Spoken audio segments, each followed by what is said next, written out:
I gotta tell you something right now, so get in your seat and I'll take a bow. Cause we gotta go and start the flick off to the shelf to pick. Oh, we have a show to put on your screen. Trust me now, cause my work's pristine. It's time to critique a classic movie. Let's have some fun and make it groovy. It's movie criticisms of movies, yeah.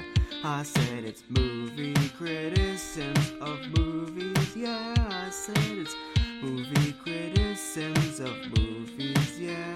I said it's movie criticisms of movies, yeah. I said it's...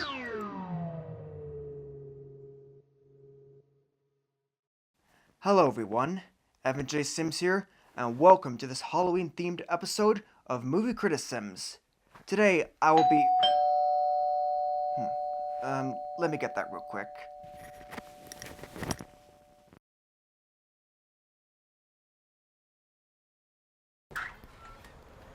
Trick or treat!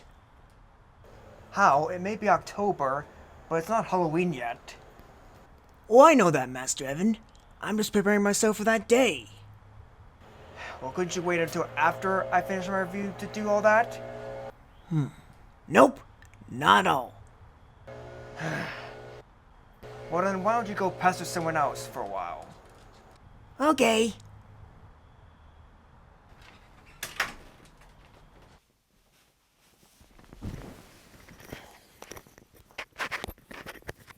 Okay.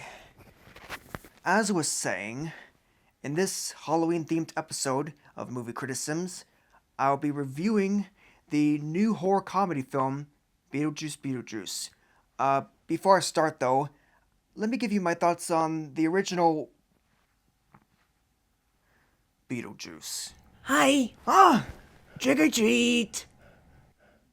Oh, sorry. I thought you were our next-door neighbors. Anyway, Beetlejuice was a 1988 American dark fantasy horror comedy film by director Tim Burton. It follows a couple named Adam and Barbara Maitland, who have decided to spend their vacation at their idyllic country home in Winter River, Connecticut. However, one day, they end up dying in a car crash and become ghosts. Soon, their house is given to the Dietz family, and now, Adam and Barbara have to find a way to scare the Dietzes away in an attempt to take back their home. Now, I am aware that the first Beetlejuice is regarded as a horror comedy classic in many people's eyes. But personally, I found it to be a mostly boring film that doesn't really introduce its title character until halfway through the entire film. Up until then, we are pretty much stuck with two people who we do not care enough about to want them to scare off the Dietz family successfully. Sure, Michael Keaton steals the film with his effectively chaotic performance, but overall, even he can't save the whole thing. With all that said, what did I think of the sequel? Beetlejuice is the sequel to the original movie, which it takes place 36 years after. Lydia Dietz, the living protagonist of the first film, is now a full-grown adult and a mother to her gothic teenage daughter, Astrid. However, she often gets visions of Beetlejuice in her life, as she had gotten so traumatized by what happened in the first movie. In the meantime, the Dietz family is struggling to cope with the loss of Lydia's father, Charles Dietz, plus Astrid is secretly dealing with the loss of her late dad. On the day of Charles's funeral, Lydia's new boyfriend, Rory, poorly times a proposal to Lydia in front of everyone, which embarrasses Astrid, causing her to run off. While away, she runs into a boy named Jeremy, who invites her to be part of his Halloween party. But soon, both she and Lydia will find out that Jeremy is actually not only a ghost, but also a murderer, who wants to use Astrid as a means to return to the living world. So, who can Lydia turn to in order to save her daughter from becoming a ghost herself?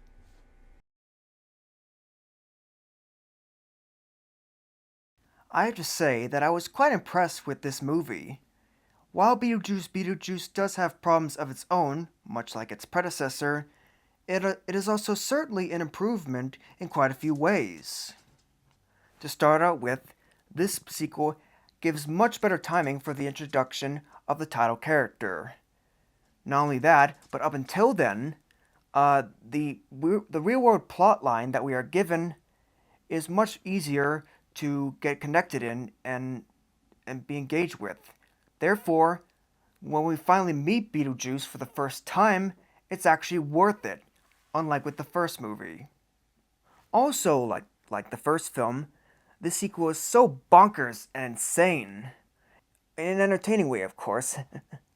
It contains all the humor and thrills of the original. Unfortunately, like I said, this second Beetlejuice movie has its fair share of flaws as well. The big one is that the story has way too many plot lines going for it, some of which I can't really go into without giving away big spoilers. This story gets especially difficult to keep up with once we reach the film's final act. Not to mention, some of these plot lines aren't really that necessary to the main story and are pretty much only there for laughs. The film could have easily cut them straight out from the final product and you wouldn't miss a thing. Overall, I'm going to give 4 points to this movie's content.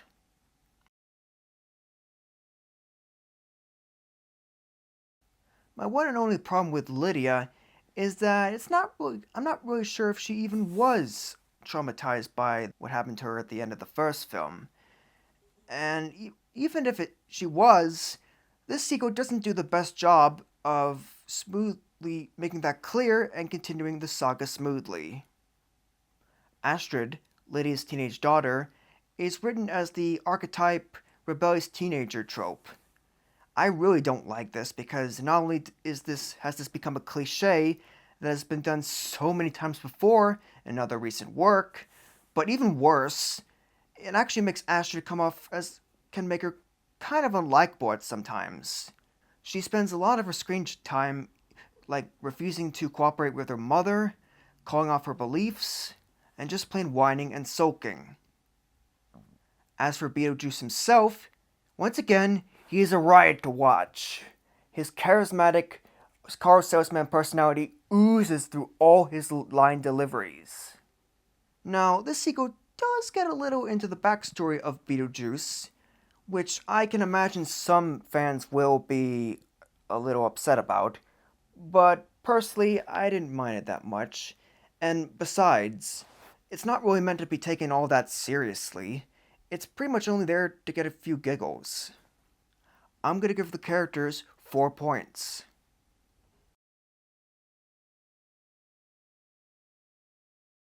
You know what's really refreshing? Much like the original film, this sequel contains a lot of practical effects in its department. CGI is very, very rarely used, and it's only used in a couple of scenes. The CGI, fortunately, is also quite good and does a pretty solid job because it does a superb job at kind of replicating the old practical effects from the original film that are trying to be recreated here. As for the practical effects, of course they are stunning. Much like the first film, these effects go really over the top and are incredibly satisfying to watch on screen. Really satisfying. These reasons are where I'm going to give the visuals a full 5 points.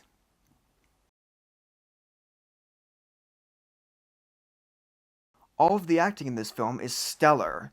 Once again, Michael Keaton does an incredible job as Beetlejuice, giving a sleazy, slimy car salesman performance, despite him being 36 years older than he was back in 1988. Jenna Ortega is also decent and tolerable as Astrid. Sure, her character may be part of a soulless trend, but Ortega gives her this little charm that makes her a little less unlikable than she could have been. I give the acting 5 points.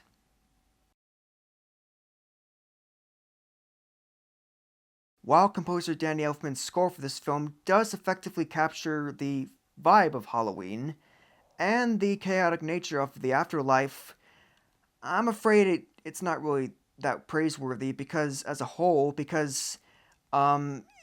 I didn't consistently notice it, and I didn't really get that moved by much when I listened to it. So I give 3 points to the music.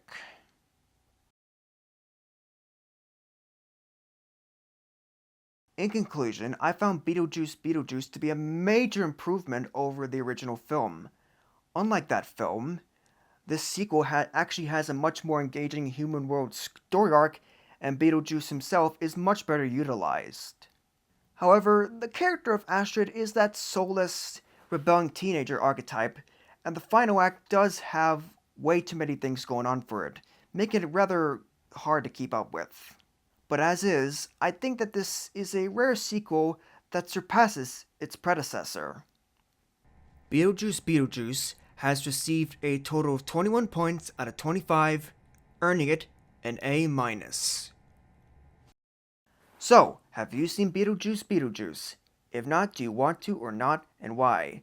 Feel free to let me know in the comment section below. Also, what are your thoughts on the original Beetlejuice? Also tell me in the comments below. And if you enjoyed this review video, then feel free to like, subscribe, and or share. So, what am I doing next month on Movie Critisims? Well, here's a little clue for you.